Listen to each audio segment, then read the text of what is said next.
Mana?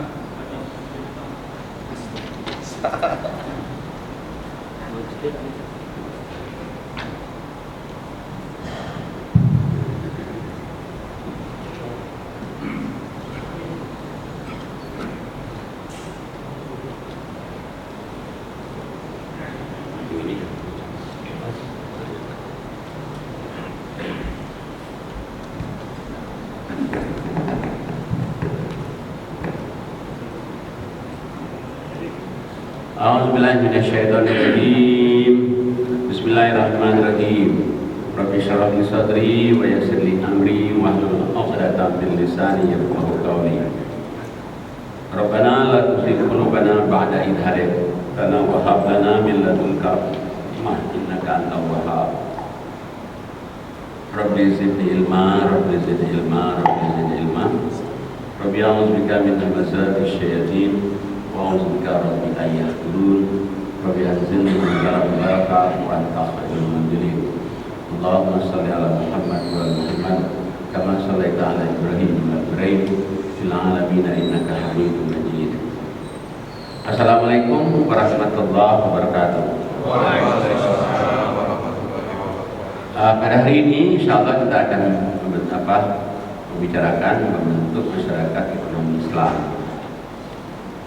Sebetulnya di dalam Al-Quran Allah itu sudah menjelaskan naluri manusia itu ingin kaya, naluri manusia itu ingin punya ini, punya ini, punya ini. Sebetulnya itu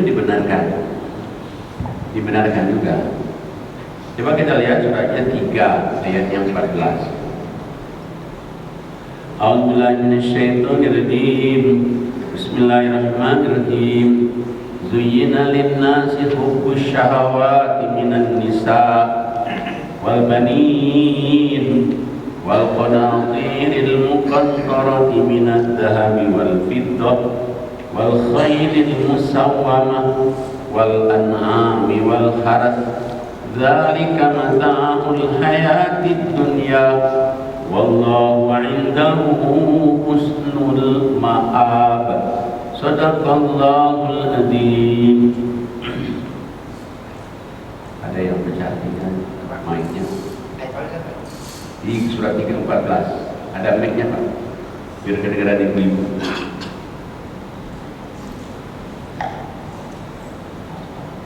Dijadikan terasa indah dalam pandangan manusia cinta terhadap apa yang diinginkan berupa perempuan-perempuan, anak-anak, harta benda yang bertumpuk dalam bentuk emas dan perak, kuda pilihan, hewan ternak, dan sawah ladang. Itulah kesenangan hidup di dunia. Itulah kesenangan hidup di dunia, dan di sisi Allah lah tempat kembali yang baik. Ya. Jadi Allah jadikan pada pandangan manusia itu ada hawa nafsu. Hawa nafsu itu keinginan-keinginan. Nah, keinginan itu apa? Pertama, keinginan dengan wanita, termasuk sebaliknya wanita dengan pria. Sebetulnya lumrah aja. Berdapat istri yang cantik, soleha, dapat suami yang ganteng, pintar, soleh, lumrah. Sudah memang nalurinya manusia. Dan yang kedua, ingin punya anak yang baik, anak yang soleh, anak yang dapat mengangkat harkat derajatnya. Itu juga lumrah juga, semua orang seperti itu.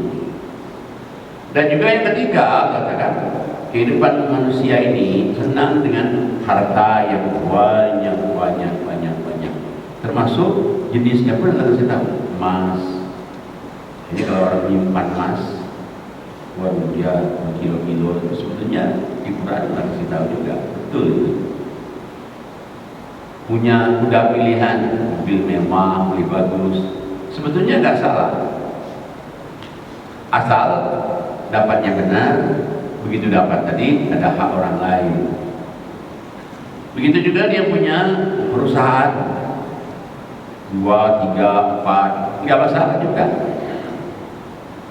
Dia punya peternakan kambing, peternakan ayam, peternakan sapi, boleh juga. Asal tadi itu dapatnya halal, ngolahnya juga secara halal. Nah, cuma Anda ingatkan, apa kamu memperkuat ekonomi ini hanya kepentingan kamu untuk di dunia? Maka Allah akan ingat loh, kamu itu nanti akan kembali kepada Allah.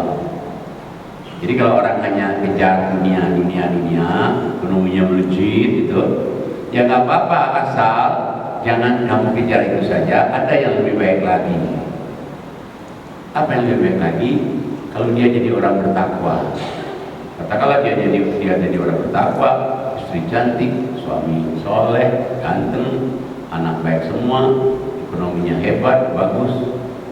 Tapi Allah ingatkan, ini hanya kehidupan di dunia. Jangan kamu kejar ini saja. Ada loh yang lebih baik lagi. Apa yang lebih baik? Ayat selanjutnya. A'udzubillahi minasyaitonirrajim. Bismillahirrahmanirrahim.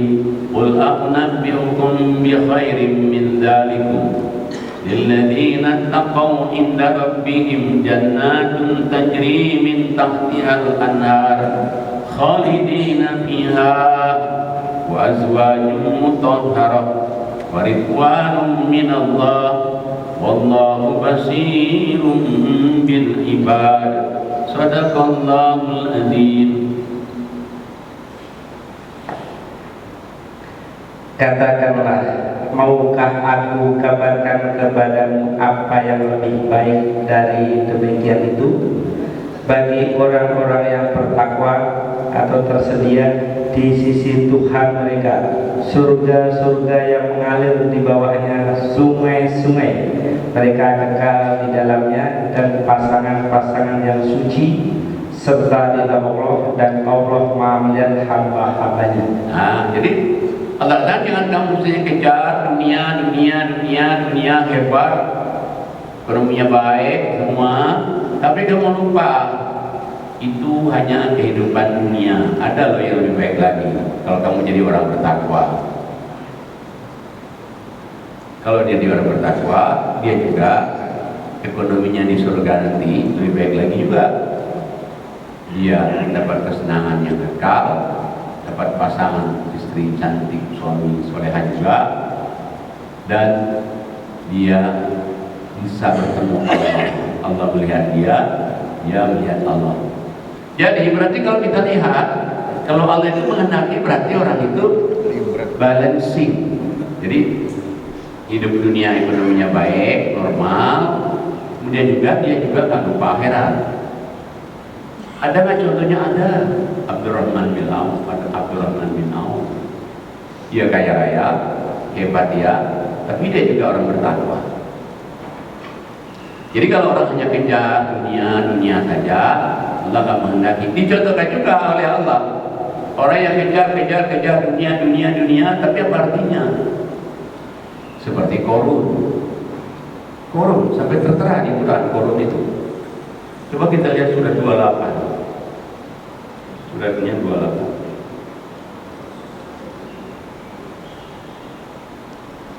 Ayatnya 76. A'udzubillahi minasyaitonirrajim.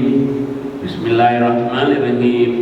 Inna qaruna kana min qaumi Musa fabagha 'alaihim wa atainahu minal kunuzi ma inna mafatihahu latanu'u bil usbah ulil quwwati idh qala lahu qaumuhu la tafrah innallaha la yuhibbul farihin. Sadaqallahul adzim.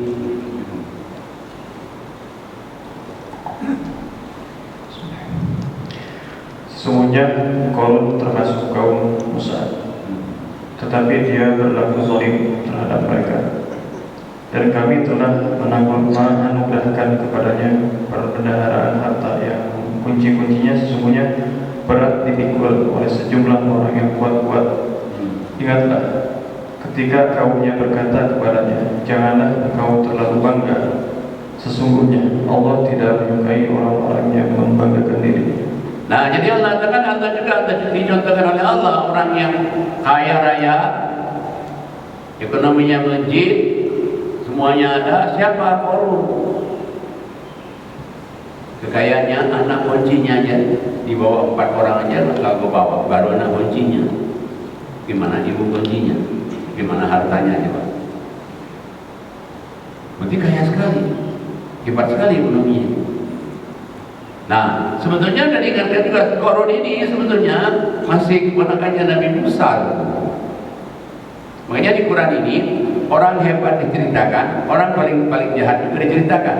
Korun, Azar, ada di Quran. Korun, Firaun, Azar, Haman. Nah, sebenarnya kaumnya udah ingatkan dia, jangan begitu Korun. Kamu itu kejar dunia. Tapi dia lupa. Kamu nggak beruntung, tapi dia nggak dengar itu.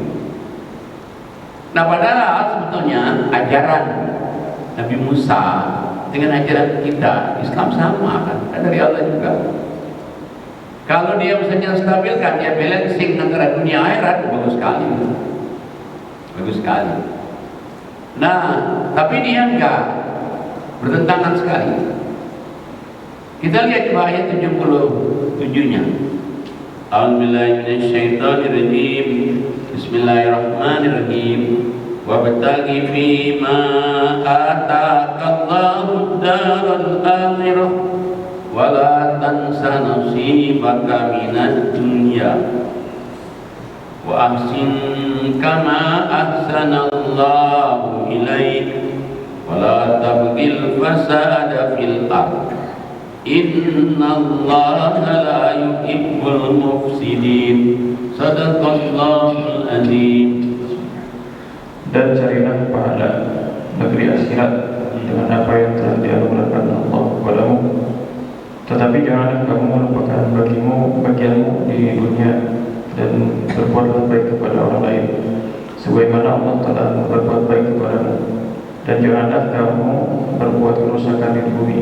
Sesungguhnya Allah tidak menyukai orang-orang yang berbuat kerusakan. Nah, jadi Allah kan semestinya Allah kehendaki carilah negeri akhirat, tapi jangan lupa dunia. Jadi kejar akhirat, dunia itu jangan lupa aja. Dan janganlah kamu lupakan kehidupan dunia ini dan berbuat baiklah kamu kepada orang lain sebagaimana Allah berbuat baik kepada kamu. Jadi kita disuruh berbuat baik kepada orang lain sebagaimana Allah berbuat baik kepada kamu.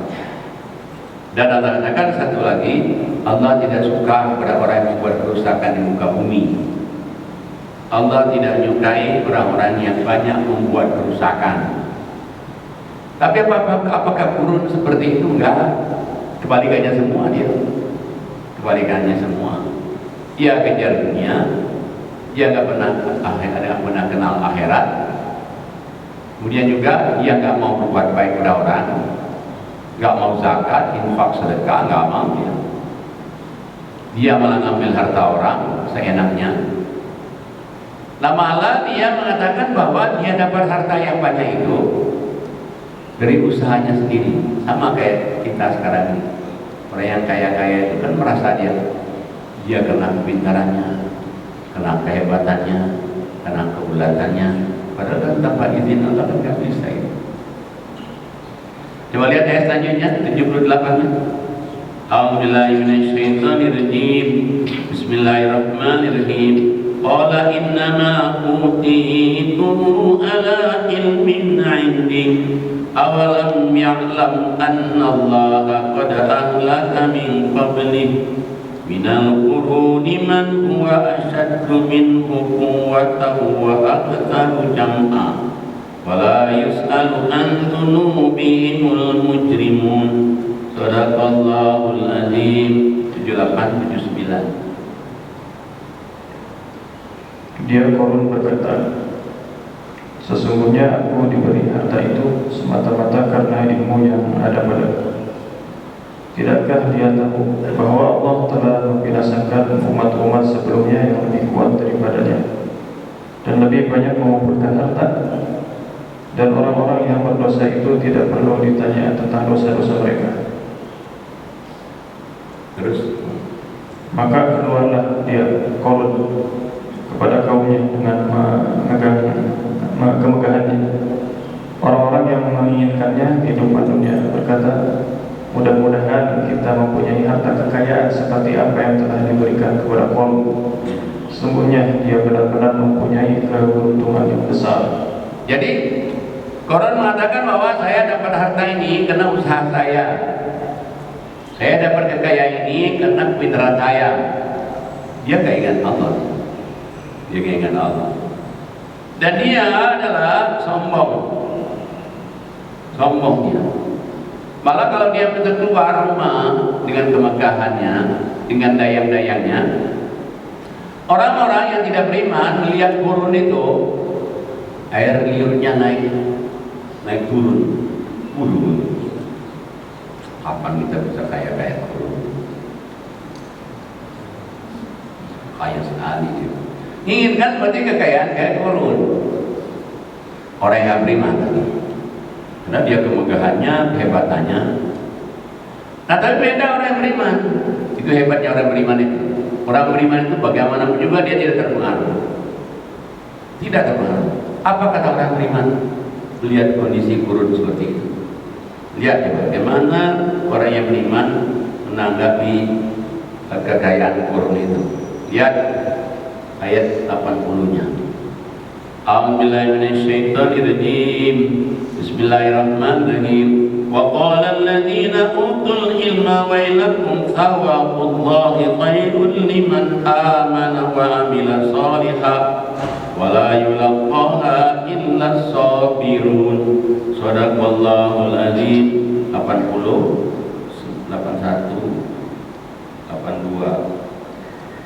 Tetapi orang-orang yang dianugerahi ilmu berkata, celakalah kamu, ketahuilah pahala Allah lebih baik bagi orang-orang yang beriman dan mengerjakan kebajikan, dan pahala yang besar itu hanya diperoleh orang-orang yang sabar. 81. Maka kami benamkan dia Qarun bersama rumahnya ke dalam bumi, maka tidak ada baginya satu golongan pun yang akan menolongnya selain Allah, dan dia tidak termasuk orang-orang yang dapat membela diri. 82. Dan orang-orang yang kemarin mengangan-angankan kedudukannya Qarun itu berkata, aduhai, benarlah kiranya Allah yang melapangkan rezeki bagi siapa yang dia kehendaki di antara hamba-hambanya, dan membatasi bagi siapa yang dia kehendaki di antara hamba-hambanya. Sekiranya Allah tidak melimpahkan karunia-Nya kepada kita, tentu dia telah membenamkan kita pula. Aduhai, benarlah kiranya tidak akan beruntung orang-orang yang mengingkari nikmat Allah. Jadi kalau orang yang beriman melihat Qarun dengan kebaikannya itu, dia mencibir. Wah, Qarun orang beriman, orang berilmu, dia melihat Qarun dengan kebaikan-kebaikannya, hanya dia kejar dunia itu, mereka mencibir, celakalah Qarun kamu, nggak akan beruntung.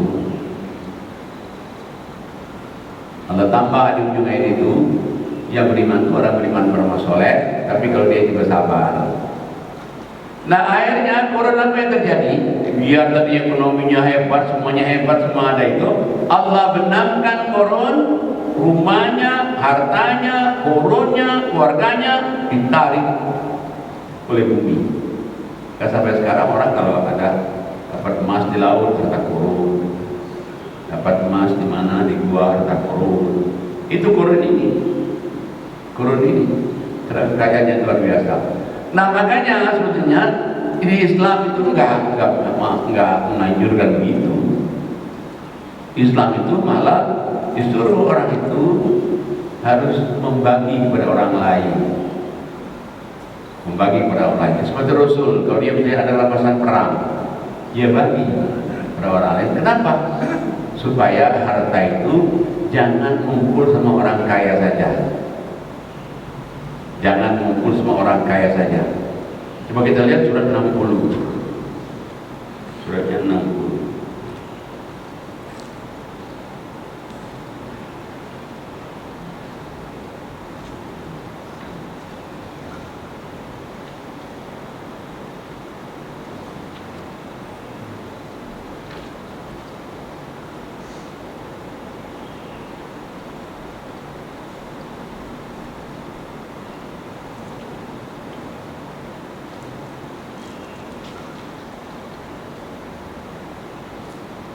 Maaf, 59.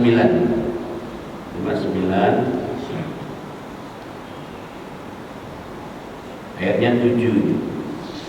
A'udzubillahi minasyaitonirrajim. Bismillahirrahmanirrahim.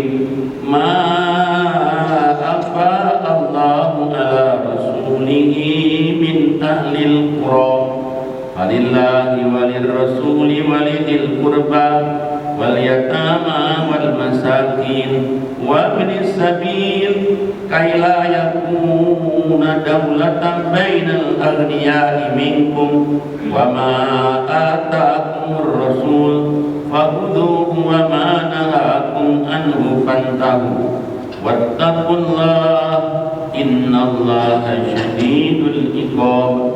Shadaqallahul azim. Harta rampasan fai yang diberikan Allah kepada Rasulnya yang berasal dari penduduk beberapa negeri adalah untuk Allah, Rasul, kerabat Rasul, anak-anak yatim, orang-orang miskin, dan untuk orang-orang yang dalam perjalanan, agar harta itu jangan hanya beredar di antara orang-orang kaya saja.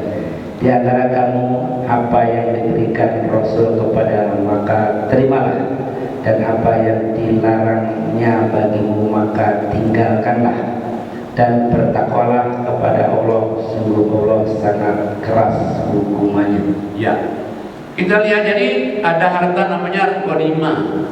Tapi ghanimah itu harta rampasan perang yang sudah ada usahanya. Udah tombak-tombakan dulu, udah mengorbankan harta, udah perang, ada luka, itu berarti rampasan perang, itu namanya ghanimah. Tapi ada juga harta rampasan perang yang namanya fai. Kalau harta rampasan perang fai ini belum berperang, musuhnya udah lari. Nah, Rasulullah membaginya kepada siapa? Sama juga, ada bagian untuk Rasul, ada bagian kerabat, ada bagian anak yatim, bagian miskin, sabilillah. Kenapa? Supaya harta itu jangan beredar di orang kaya saja. Supaya ini berjalan pada orang bagian miskin, orang yang susah. Nah, makanya perlu kita perhatikan, masa Rasul itu ekonominya hebat sekali. Makanya Rasul itu membentuk namanya Baitul Mal. Dan Baitul Mal ini dipegang oleh orang yang dipercaya. Nah, sebetulnya Baitul Mal itu luar biasa hebatnya. Luar biasa hebatnya. Makanya sampai pembagian zakat, pembagian infak, sedekah itu dengan merata, sehingga orang-orang yang makin miskin itu betul-betul merasakan bagaimana merasakan Baitul Mal itu sampai ke zamannya Umar bin Khattab. Kalau Umar bin Khattab itu dia pikul sendiri itu, gandum-gandumnya untuk beri kepada orang fakir miskin itu. Nah, jadi ini yang Allah kehendaki itu. Jadi untuk Baitul Mal tapi mesti ada orang yang dipercaya. Karena kadang-kadang di dunia ini orang pintar banyak, tapi yang dipercaya, masya Allah, susah. Yang jujur, orang jujur itu susah sekali. Pintar banyak, tapi jujur, alhamdulillah banyak sekali yang berkata jujur. Subhanallah. Nah, makanya kalau kita lihat kenapa pembagian zakat di dalam surah 9 ayat 60 itu kita lihat, ini kan pembentukan Baitul Mal pada masa Rasul itu. 960. A'udzubillahi minasyaitonirrajim.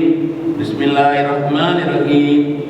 Innamas shadaqatu lil fuqara'i wal masakin wal amilina 'alaiha wal mu'allafati qulubuhum wa fir riqabi wal gharimina wa fi sabilillah wa ibnis sabil faridatan minallah wallahu alimun hakim. Shadaqallahul azim. Sesungguhnya zakat itu hanyalah untuk orang-orang fakir, orang miskin, amil zakat yang dilunakkan hatinya, untuk memerdekakannya hamba saya, untuk membebaskan orang-orang yang berhutang, untuk jalan Allah, dan untuk orang yang sedang dalam perjalanan, sebagaimana kewajiban dari Allah. Allah Maha Mengetahui, Maha Bijaksana. Nah, jadi untuk menentukan amil zakat ini dari rumah Baitul Mal ini dia berikan dengan cara baik Pertama, fuqara dan masakin. Itu yang pertama itu. Baru yang kedua, amilin. Kenapa kok amilin nomor 2? Ini pegawai-pegawainya. Berapa orang? 3 orang pegawainya, dia ada dapat itu. Pegawainya dapat, bertemu Allah, baru orang yang ada utang, baru sabilillah, dan selanjutnya. Jadi dengan adanya ini, sebetulnya ekonomi itu merata ekonomi itu. Makanya kalau satu lembaga atau satu masjid itu ada Baitul Mal ini dan dipegang oleh orang yang amanah, pasti makmur.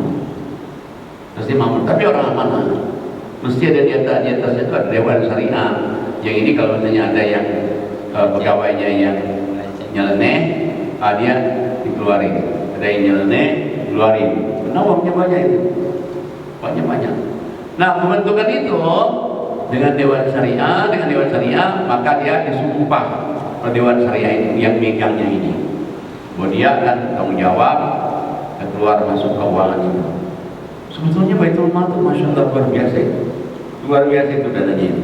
Nah, cuman kadang-kadang yang tidak amanah itu yang kita sayang sangat disayangkan. Kalau amanah, Masya Allah, seperti ekonomi umat luar biasa itu. Nah, cuman itulah biasanya orang kalau sudah maju besar nanti, nah ini udah banyak yang menggerogoti itu. Makanya semboyan Muhammadiyah itu hebat. Apa hebatnya? Hidupkanlah Muhammadiyah, jangan mencari hidup di Muhammadiyah. Luar biasa ya, hebat semboyannya.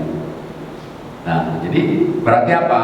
Kalau kita bekerja di Muhammadiyah itu berarti hidupkan ini Muhammadiyah ini. Ada buka berarti dia nggak boleh dapat gaji di situ, boleh. Cuman berarti niat dulu itu menghidupkan ini, menghidupkan Muhammadiyah ini. Jadi jangan dia niatnya untuk mencari hidup di Muhammadiyah, nanti hancur Muhammadiyah, kempes nanti itu. Nah, makanya Muhammadiyah itu ada di mana-mana di seluruh Indonesia, meskipun ada juga yang masih sumbang, ya, karena dia kurang pengetahuan aja sebenarnya itu. Kalau dia udah tahu sebenarnya satu-satunya organisasi Islam yang modern, yang hebat itu adalah Muhammadiyah. Sampai harta kekayaannya sampai di Australia juga punya. Kenapa? Ya karena ini kalau dipegang oleh aparat amanah, kemudian dia tanggung jawab, luar biasa sebetulnya. Dan Allah tidak melarang orang itu kaya. Allah tidak melarang orang itu kaya raya, punya ini, asal tadi aja dia dapatnya halal, dapat dikeluarkan. Ya contohnya yang saya sebutkan tadi, Abdurrahman bin Auf, kaya sekali dia. Dan di Quran juga dikatakan, makanya di Quran itu di dalam surat 91 ya, surat 93 ya, Wadduha itu. A'udzubillahi minasyaitonirrajim. Bismillahirrahmanirrahim.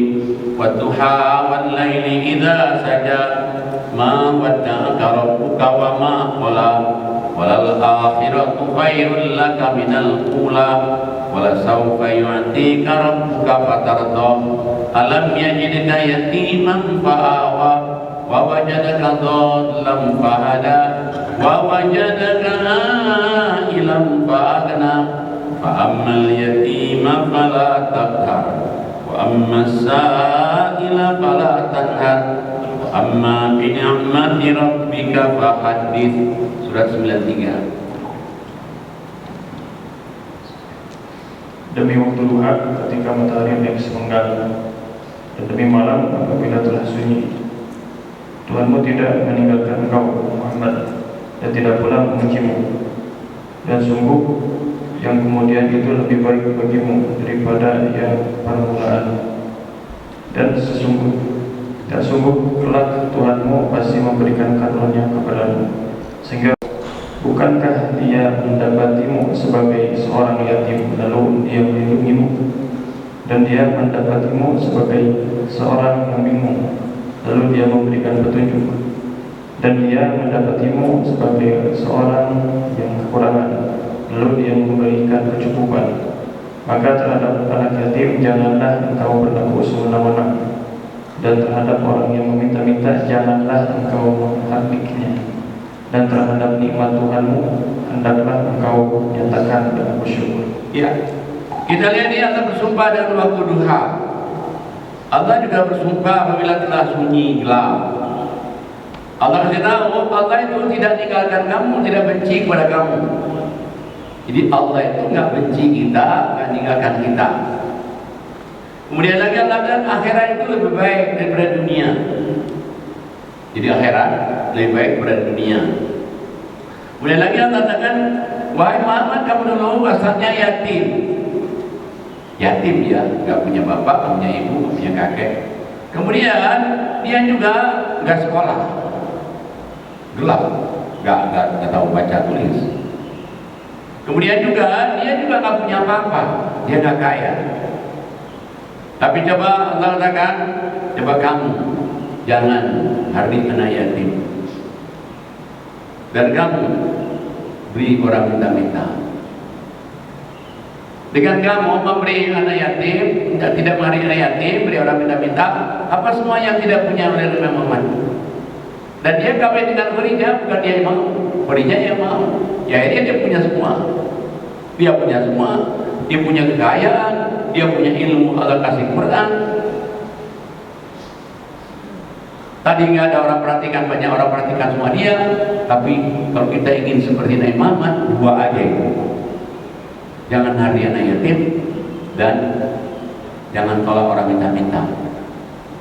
Dua ini dia makan, apa hasilnya? Hasilnya surat 94. A'udzubillahi minasyaitonirrajim. Bismillahirrahmanirrahim. Alam nashrah laka sadrak wa wada'na anka wizraka alladhi anqadha dhahrak wa rafa'na laka dhikrak fa inna ma'al usri yusran fa idza faraghta fansab wa ila rabbika farghab. Bukankah kami telah melampahkan adalah Muhammad, dan kami pun telah menurunkan bebanmu darimu yang memberatkan punggungmu, dan kami tinggikan sebutan namamu bagimu. Maka sesungguhnya bersama kesulitan ada kemudahan. Maka apabila engkau telah selesai dari sesuatu urusan, tetaplah bekerja keras untuk urusan yang lain, dan hanya kepada Tuhanmu lah engkau berharap. Nah, jadi amalan yang tadi, yang kalau kamu ingin seperti Nabi Muhammad itu, Allah katakan, wa masaila fala tanhar, jangan menghargai anak yatim, wa ma bi ni'mati rabbika hadis, kamu harus jangan orang wa masaila fala tanhar, jangan menolak orang minta-minta. Dan yang ketiga, bila kamu dapat rezeki, dapat berita baik, kamu cerita bersyukur pada Allah. Tiga ini, yatim, dan orang minta-minta, dan bersyukur pada Allah. Dengan tiga ini hasilnya alam nasrah laka sadrak, kamu lapang dadamu.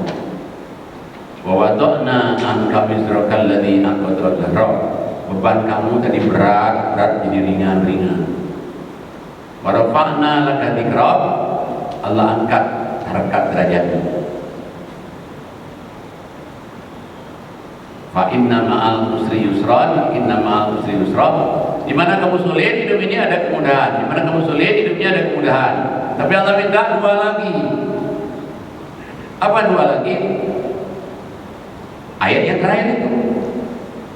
Ayat 2 yang terakhir itu, ayat surat 94 itu.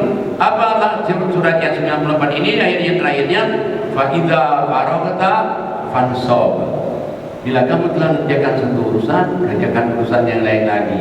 Berarti orang dalam hidup ini tidak boleh dia mudah puas saja, udah terus lagi kerjain lagi, terus lagi. Kalau orang itu mencari rezeki selama di masa hidup, carilah rezeki sebisa mungkin. Kemudian wa ila rabbika farghab, kalau kamu sudah itu semua, gantungkan diri kepada Allah. Nah, sudah membentukkan tadi itu rumah Baitul Mal tadi. Kemudian dengan dia tidak pernah puas, tapi dia tetap bersyukur kepada Allah, dan segala sesuatu dia gantungkan kepada Allah. Inilah cara Islam mengatur perekonomian itu.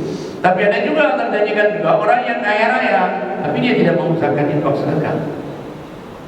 Gak mau, waduh habis nanti. Kalau tadi ceritanya kurun, Quran itu pada masa Nabi Musa. Kalau sekarang ceritanya zaman Nabi Muhammad. Allah gambarkan di Quran orang yang kaya raya tapi dia tidak mau mengeluarkan zakat, infak, sedekahnya, keuntungannya pribadi, tidak mau dia berikan pada orang lain. Coba kita lihat suratnya 2 Al-Baqarah.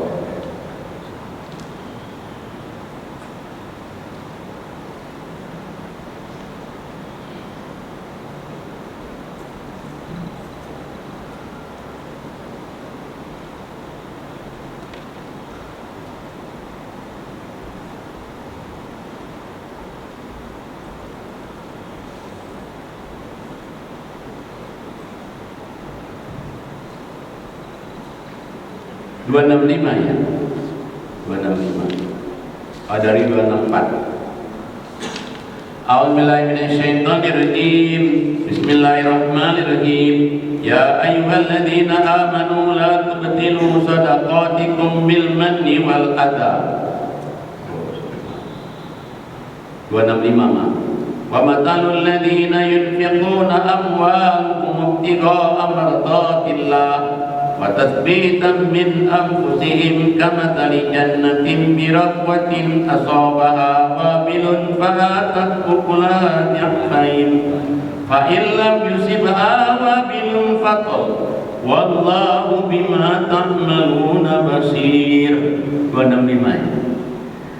Dan perumpamaan orang yang menginfakkan hartanya untuk mencari ridha Allah dan untuk memperteguh jiwa mereka seperti sebuah kebun yang terletak di daratan tinggi yang disiram oleh hujan lebat, maka kebun itu menghasilkan buah-buahan 2 kali lipat. Jika hujan lebat tidak menyiramnya, maka embun pun memadainya. Allah Maha melihat apa yang kamu kerjakan.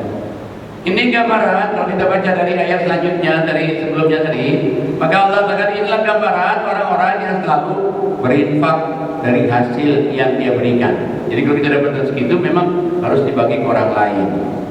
Dapat rezeki bagi ke orang lain, dapat rezeki bagi ke orang lain, supaya rezeki ini dapat dirasakan oleh orang lain juga. Orang yang seperti ini yang katakan dia punya kebun di dataran tinggi, buahnya lebat, serba ada. Kalaupun misalnya tidak turun hujan, masih musim kemarau, maka Allah katakan embun jadi untuk dia mendapatkan rezeki dari kebun itu. Embun saja bisa. Berarti kalau orang yang suka bersedekah, suka nolong orang, suka bantu orang, jadi di mana pun juga Allah akan berikan cara supaya dia dapat rezeki, supaya ekonominya tidak jeblok betul. Allah akan bantu. Tapi gambarkan bagi orang yang tidak mau zakat, infak, sedekah. Pokoknya dia beri orang tidak mau. Dia hanya pikirkan hanya untuk pribadinya saja, kesenangan dirinya sendiri, nggak pikirkan zakat, nggak pikirkan infak. Coba lihat ayat selanjutnya. 266-nya. A'udzubillahi minasyaitonirrajim. Bismillahirrahmanirrahim. Ayawaddu ahadukum an takuna lahu jannatun min nakhilin wa a'nabin tajri min tahtihal anhar lahu fiha min kulli thamarat wa asabahul kibar wa lahu dhurriyyatun du'afa fa asabaha insarun fihi narun fahtarabat kadzalika yubayyinu Allahu lakumul ayat la'allakum tatafakkarun. Shadaqallahul adzim. Adakah salah seorang di antara kamu yang ingin memiliki kebun kurma dan anggur yang mengalir di bawahnya sungai-sungai? Di sana dia memiliki segala macam buah-buahan. Kemudian datanglah masa tuanya, sedang dia memiliki keturunan yang masih kecil-kecil. Lalu kebun itu ditiup angin keras yang mengandung api sehingga terbakar. Demikianlah Allah menerangkan ayat-ayatnya kepadamu agar kamu memikirkannya. Kita lihat coba ya, ini kita disuruh mikir. Allah kan ada orang yang punya kebun di dataran tinggi juga, kebunnya serba ada, buahnya semuanya ada. Tapi Allah kan kebun ini tiba-tiba datang angin keras membawa api, akhirnya menyambar kebun ini. Akhirnya kebunnya habis terbakar semua, sampai anaknya pun tidak menikmati. Dan ini banyak dalam masyarakat yang kita perhatikan, orang tuanya kaya raya, tapi anaknya tidak menikmati kekayaan itu. Kenapa? Ya karena kalau tidak mau dizakatin, tidak mau diinfakkan, tidak mau disedekahkan hartanya itu, pasti akan habis-habis saja itu. Makanya contohnya tadi itu seperti korun tadi, dunia cari, tapi tidak ada akhirat. Allah kehendaki seperti orang itu cari dunia, tidak melupakan akhirat, atau cari akhirat, jangan lupa dunia. Jadi balancing antara kehidupan dunia, kehidupan akhirat. Orang memperkuat ekonominya saja di dunia ini, tapi tanpa ingat Allah, hancur. Makanya kalau kita lihat Rasulullah itu balancing dia. Kayak Abdurrahman bin Auf, dia juga beriman, dia juga bertakwa, dan dia juga berzakat, infak, sedekah. Mudah-mudahan kita semuanya ini membentuk ekonomi kita, apa pribadi, apa masyarakat. Jangan lupa bahwa dalam rezeki kita itu ada hak orang lain. Apa hak saudara susah, apa hak orang tua, ada hak anak yatim, ada hak masjid, musola, supaya harta kita, rezeki kita menjadi berkah. Kalau itu tidak diamalin, tidak akan berkah. Hidupnya pun tidak akan berkah. Rabbana taqabbal minna innaka antas samiul alim. Subhanakallahumma wa tahiyyatuhum fiha salam wa akhiru da'wahum alhamdulillahi rabbil alamin. Assalamualaikum warahmatullahi wabarakatuh. Ya, boleh.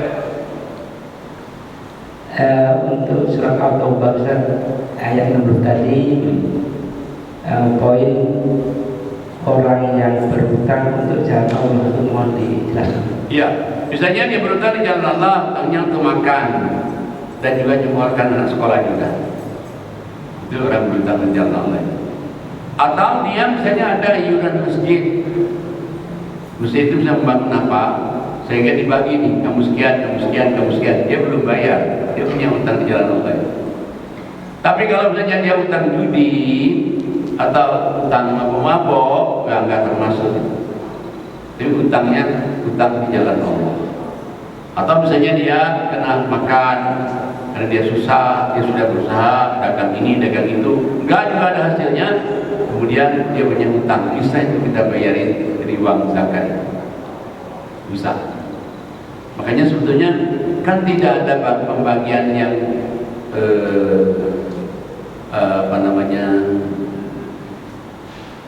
pembagian yang di 8 plus 6 itu ada yang nggak ada kan? Ada juga, bisa juga ada yang nggak ada. Misalnya mualaf nggak ada, atau juga nanti misalnya hamba saya tidak ada. Itu sebetulnya dari yang tidak ada itu bisa balikin lagi, dibagi lagi kepada yang ada, dibalikin lagi. Jadi itulah yang tadi hutang di jalan Allah. Orang punya kena debt collector, dia punya hutang, terus jadi apa rumahnya atau televisi yang mau diambil, mau apa, itu termasuk orang yang hutang di jalan Allah. Ya. Baik, ada lagi.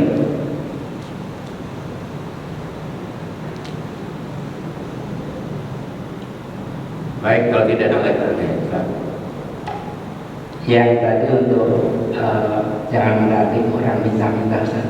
Sekarang itu kan banyak minta-minta, tapi untuk profesi, dan sepengetahuan kami ada yang minta-minta aja, bahkan minta ke masjid, waktu sholat malah keluar dari masjid.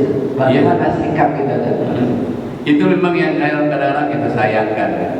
Dia sudah minta-minta sholat enggak, ibadah enggak. Ada saya satu yang sangat salut sekali di Cinere. Di Cinere itu ada bapak-bapak, dia minta-minta. Ayo waktu datang sholat, dia sholat. Saya bilang, Pak, Bapak suruh ya saya sholat. Saya tidak mau, udah miskin di dunia, miskin juga di akhirat. Wah, saya bilang, Bapak hebat sekali nih. Wah, sebenarnya tadi kita juga ingin ngasih, dengan diberi kita ngasih. Kenapa? Ya dia juga, biar dia minta-minta, dia tidak juga lupa kepada Allah. Dan memang kenapa dalam Al-Quran itu banyak sekali ayat yang suruh kerabat.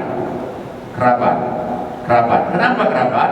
Karena kalau saudara kita tahu memang bapak ibunya miskin, kita tahu rumahnya emang miskin. Tapi kalau yang itu kita kan nggak tahu. Nah kalau yang ini tadi, misalnya kita mau ada rezeki, mau sedekah ya silakan. Tapi kalau kita tidak ada, bilang aja minta maaf. Tapi kalau kerabat itu ladang amal. Misalnya kita punya saudara, adik kita atau ipar kita, dia susah, itu ladang amal buat kita ya. Nah biasanya orang ngasih kerabat itu nggak mau. Kenapa nggak tahu? Nggak ada orang lain yang tahu. Padahal sebetulnya itu di Quran itu banyak sekali dzil qurba, dzil qurba, dzil qurba. Jadi jangan kita saja bisa makan, sementara saudara kita nggak bisa makan. Maka diutamakan kerabatnya. Lalu tadi kan kita nggak tahu dia apa dia profesi, apa dia nipu, kita nggak tahu. Baik, demikianlah. Assalamualaikum. Oh, silakan. Untuk kerabat tadi, apa boleh kita mengerjakan mal untuk kerabat kita? Bisa. Makasih. Bisa. Ayatnya banyak sekali. Misalnya contoh ya 30-38. Kita lihat surat 30-38. 30-38.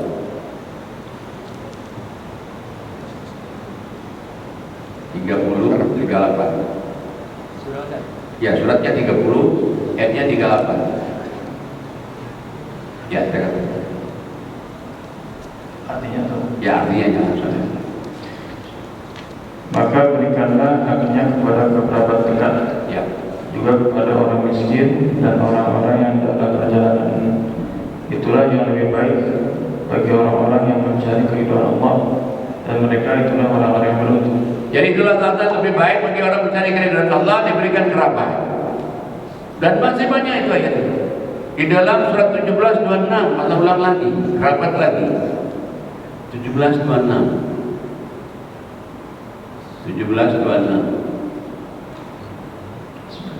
Dan berikanlah haknya kepada kerabat dekat, juga kepada orang miskin dan orang yang dalam perjalanan, dan janganlah kamu mengumpulkan hartamu secara boros. Allah kan kerabat, berikanlah kerabat lagi. Ada haknya kerabat dalam rezeki kita itu. Jadi makanya kalau kita ada susah, ada ipar susah, itu sebetulnya utama itu. Baik zakat, infak, sedekah. Kita berikan kepada mereka. Itu perintah Allah itu. Karena kerabat itu, ya orang lain nggak tahu dia susah. Ya kita tahu dia susah.